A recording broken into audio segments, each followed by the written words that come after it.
been given a whisper that there had been untoward behaviour in relation to the funding of this organisation. And what we had was funding by the federal taxpayer of some $9 million towards this program, which was co-funded by organisations from the state Labor government and also local government.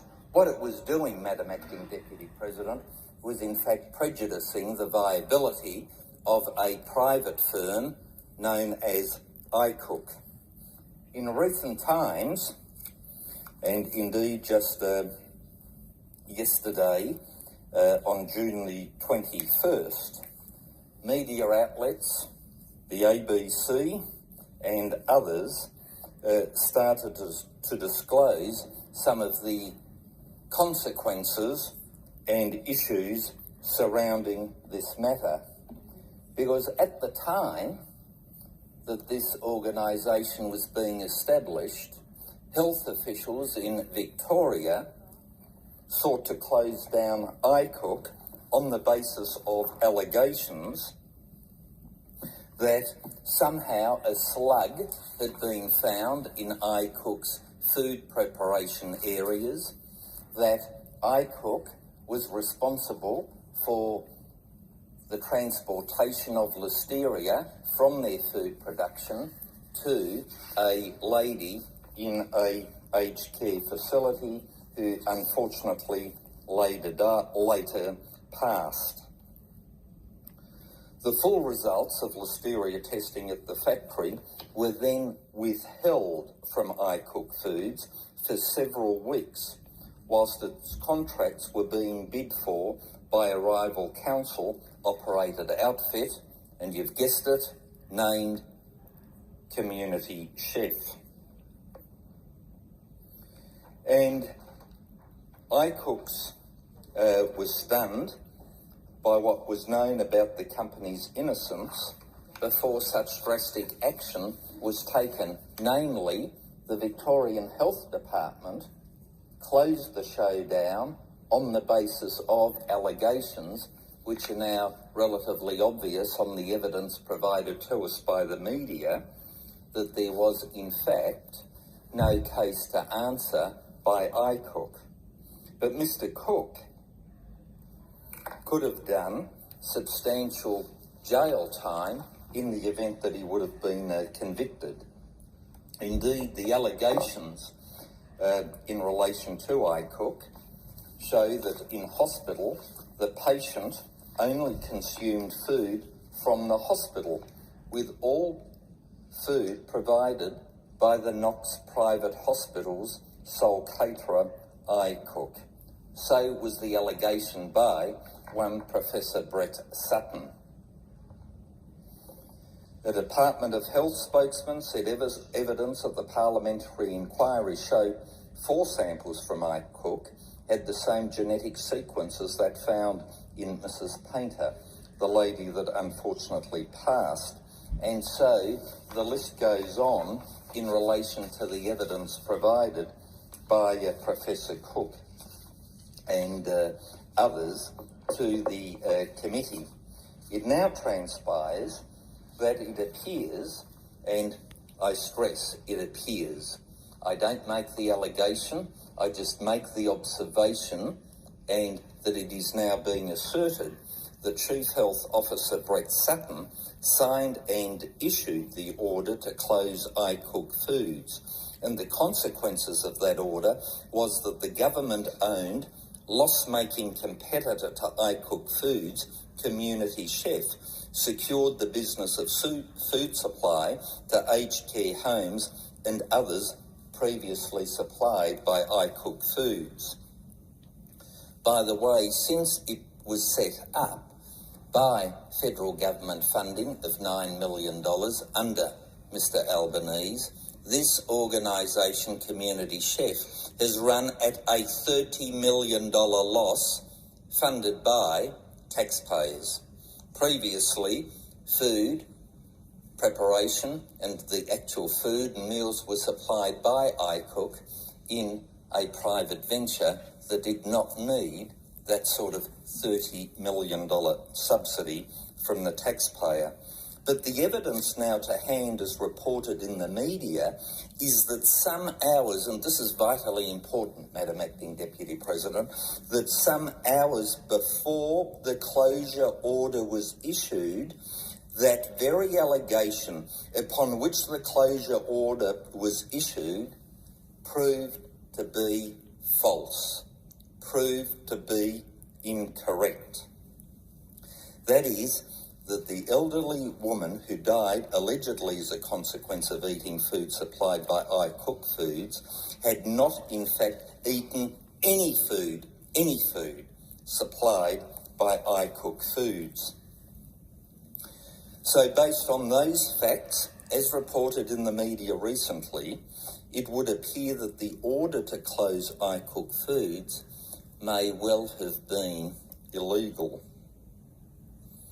So from the facts currently available, there's every reason to suggest that there may have been a conspiracy conducted by health officials in Victoria to close iCook Foods for the purposes of commercially benefiting the government-owned, loss-making enterprise Community Chef.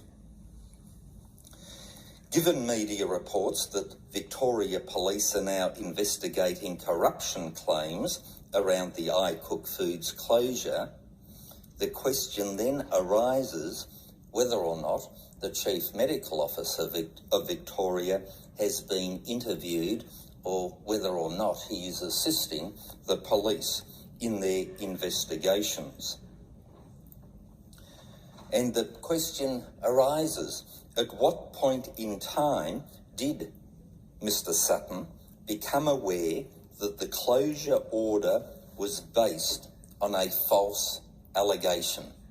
This is very serious business. A family company being brought to bankruptcy, closed down as a result of health orders, which the department knew on the evidence they should not have closed down. So at what stage did they officially become aware that the allegations against iCook were false? At what stage did the person that signed the closure authority, at what time did he become aware? When should he have become aware? And why was that not acted upon immediately by the authorities that the closure was inappropriate? And so the questions remain. Before that closure statement was signed by Brett Sutton, why did he issue the closure order? After the issuing of the closure order, why did he not retract the closure order? Before the litigation of iCook Foods in the Magistrates Court, why did he not intervene to have the litigation withdrawn? Before he gave evidence to the Victorian Parliamentary Inquiry into the closure order was valid before the Parliamentary Committee. After Brett Sutton gave evidence to the Victorian Parliamentary Inquiry, why did he not, and still has not, advised the Parliament that the closure order has proven to be invalid? And one has to give the benefit of the doubt here that Mr. Sutton may not have been aware of all the factual circumstances when he signed the closure order. But he must have become aware somewhere along the way, and to the best of my information, knowledge and belief, Mr. Sutton has not corrected the record that the evidence he gave to the Victorian Parliament. And by now he must be fully aware of the fact that the evidence that he gave was not necessarily as accurate as he may have believed at the time, or as it should have been at the time. And if Mr. Sutton had been aware of the false allegation against iCook Foods, can he explain how, as the Chief Health Health Officer and the person who authorised the closure, he was not made aware of that. And so somebody must be responsible for this egregious offence against iCook as a business, more importantly, the family, and I think it was about 35 employees that lost their jobs as a result. The iCook matter and the signing of a false and likely illegal closure by Brett Sutton goes to the very heart of the integrity of the operations of the Victorian health system and whether or not a conspiracy existed to close iCook Foods. In the circumstances, Mr. Sutton needs to answer these questions immediately on the public record with absolute clarity. Because without such clarity, there will remain very real questions about the integrity of the evidence that was provided to him and the evidence he provided to the Parliamentary Committee in Victoria and the signing of the closure order, which I understand bears his signature. These matters, Madam Acting Deputy President, were the basis of my questions on May the 24th at Senate Estimates. I was clothed with some of this information at the time, seeking information from officials. Understandably, they could not provide all the information being sought, given the passage of time. But one has to ask the question, why did Mr Albanese and Mr Andrews engage on this joint venture, which saw the demise of a private enterprise business? It also begs the question why the Chief Medical Officer at the time signed the closure, which, might I add, was based on evidence that's allegedly a slug had been found in the food preparation area of iCook, which has now been referred to as Sluggate, and it would appear as though the slug and the photograph taken of it was in fact planted and manufactured evidence. I hope that is not the case, Madam Acting Deputy President, but the allegations surrounding this are now becoming exceptionally serious. A business has gone broke, 35 people have lost their jobs, and high-up officials in the Victorian Health Department seem to be complicit in the demise of this business. There are a huge number of questions to be answered. These questions are fundamentally important.